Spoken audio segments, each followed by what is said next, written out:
In this lesson, we're going to talk about stocks, the stock market, and how you measure a stock's performance or an investment's performance over a period of time using something called compound annual growth rate. That's a lot to talk about, so let's dive in. So let's start with the basic question of what is a stock? Imagine you have a business, your business needs money to grow. All businesses tend to need money to be able to expand. There's really two options for how to get money to help your business grow. The first is debt. You can borrow the money from a bank or from somebody else in a debt instrument, in a loan, and pay that back with an interest rate. We've already looked at how debt works and how compounding and interest works. So you're familiar with debt and the concept of debt. It's the same for a business as it is for a person. If you borrow money, you pay it back with an interest rate. The other way, though, rather than borrowing the money through debt, is what's called equity. And in equity, you raise money by selling a percentage of your company to an investor. So they give you money. It's not a loan. They give you money. And in return, you give them a slice of your company. And what you're really promising them is that you're going to share your profits with them, assuming you have profits, in the future. You can do this privately. So we at EGI often buy a portion of a company that is a private company, and will own a slice of that company, and we get a slice of the profits.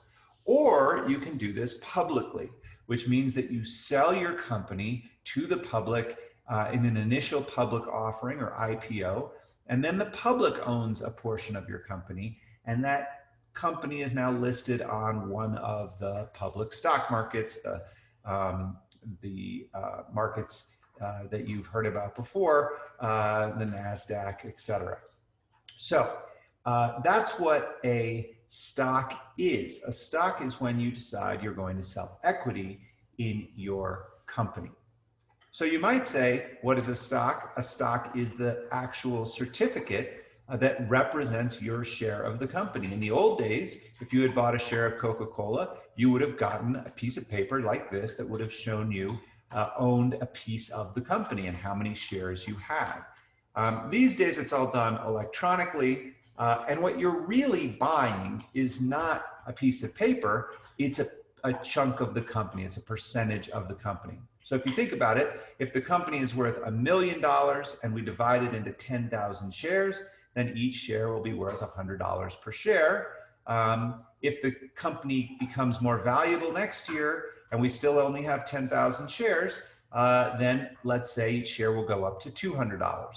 So again, you are literally buying a portion of the company's future profits. So that's what a stock is. It's a portion of a company, and you are entitled to a portion of the company's future profits. And often people say, well, how do I know what a stock is worth, what a share of a company is worth? How much should I pay? And the real answer, the economic answer or the mathematical answer is, well, it depends on what your expectation of the company's future profits is. If you think it's going to be very, very profitable, then you would pay more because you're going to receive in dividends and other things a larger amount of money for that share of the company. If you think that its future profits are going to be flat or lower, then you would think that you're going to get less for that share of stock. The value of that share of stock would go down. Of course, there's lots of psychology and emotion. Sometimes people pay way too much for stock. Sometimes they pay way too little. But the basic answer is all dependent on the future stream of profit that that company is likely to produce. Now, let's switch from what a stock is to how you think about measuring the value of an investment like investing in a stock or in the stock market. So to do this, I have to explain something to you that's maybe going to seem a little complicated, but really isn't very complicated. And that's something called the compound annual growth rate. We've already looked at compounding. And what we did when we looked at compounding is we assumed a steady interest rate. So I just kept saying, imagine you were getting 5% on your bank account or 5% on your investment. And we were able to see the power of compounding over a long period of time.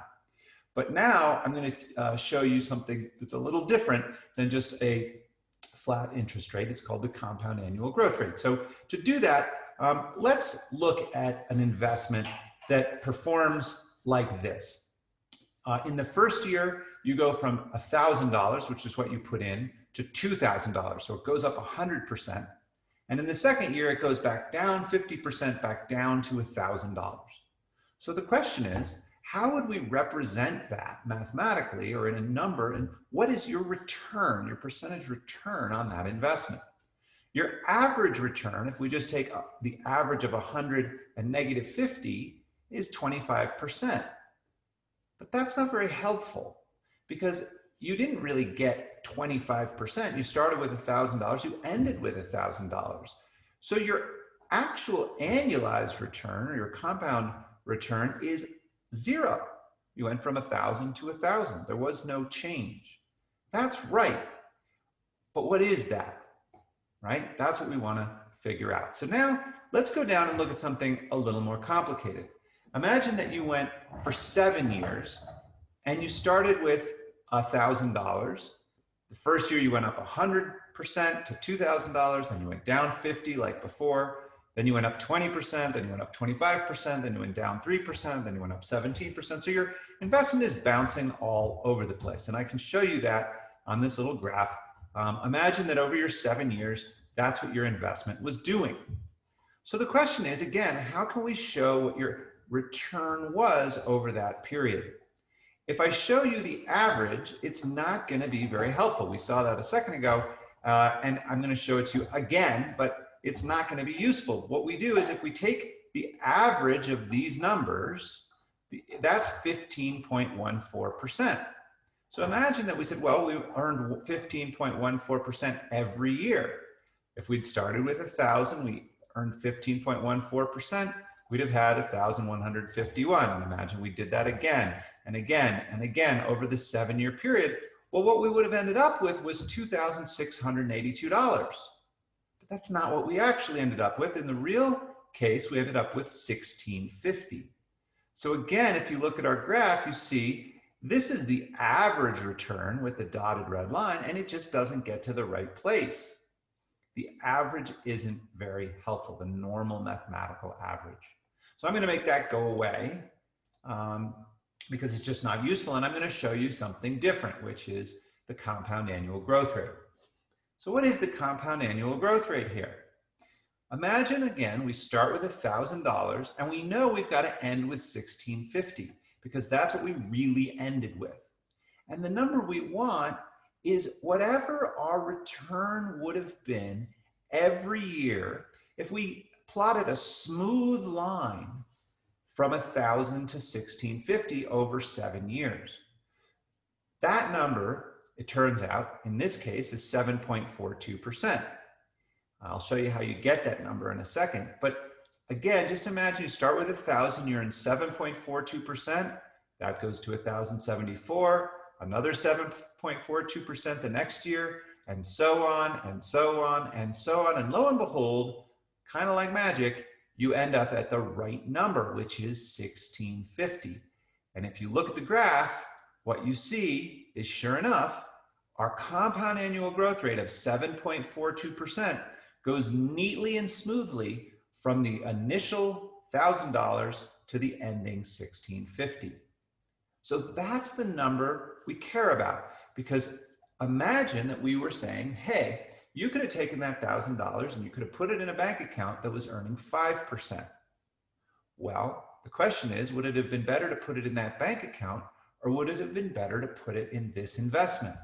And the answer, just looking at this, is you have no idea, because this investment's bouncing all over the place. You just don't know whether it would have been better than your 5%. But the compound annual growth rate is 7.42. That is higher than 5%. You can confidently predict that you've ended up with more money at the end of your 7 years than if you had put it in that hypothetical bank account at 5%. So that's the compound annual growth rate. And what I want to show you is a slightly more sophisticated example, which is, imagine we took money, let's say $1,000, and we invested it in the S&P 500, the Standard & Poor's 500 index, which is an index of the largest 500 United States publicly traded companies on the stock market. It's not a perfect representation of the stock market as a whole, but it's pretty good because it has the 500 largest companies in it.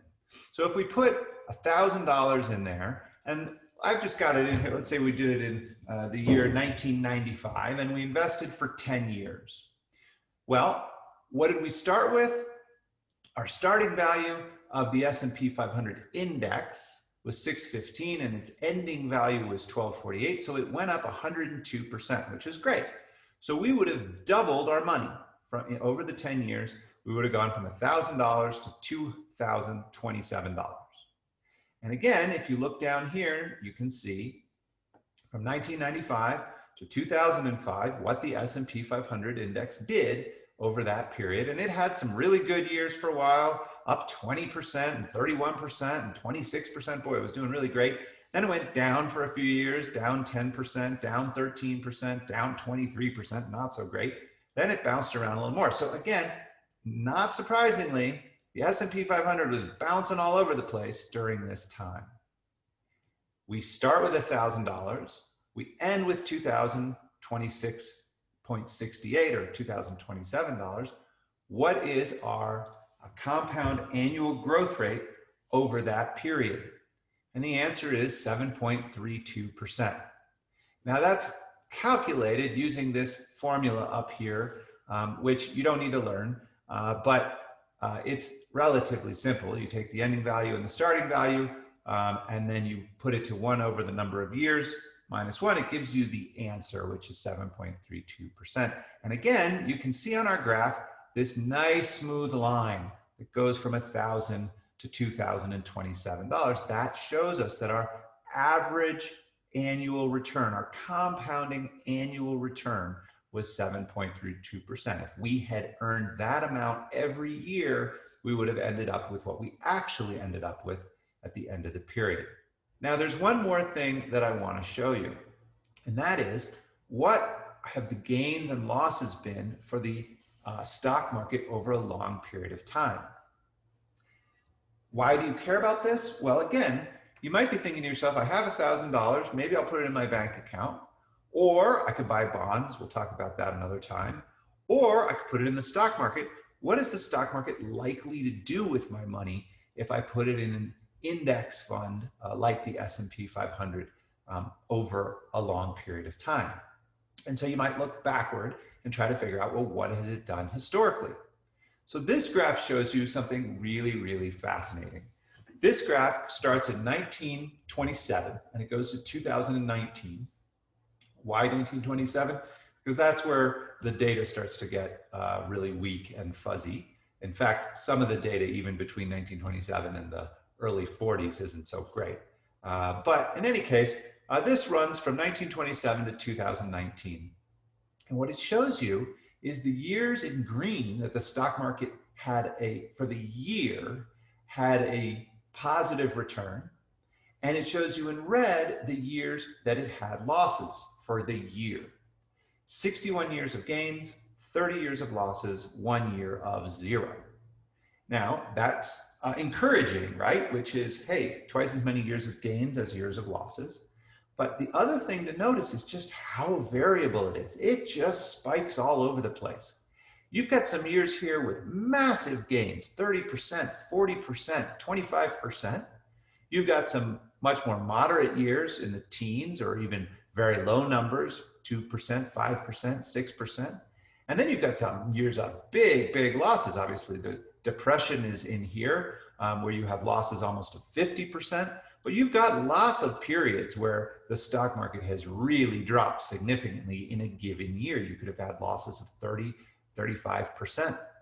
And then lo and behold, the next year, boom, you come back, 20% up. So the first thing to notice is, boy, does this thing bounce around a lot. Now that's true of individual stocks as well. They bounce around a lot too.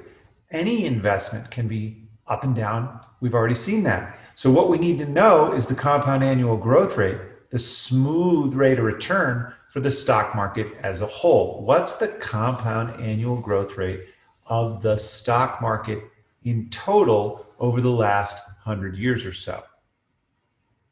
So I'm going to zoom or scroll down here. So here, this gets a little difficult. It's hard to actually figure out the compound annual growth rate of the stock market as a whole. And people have tried and tried and tried much more sophisticated data than I have.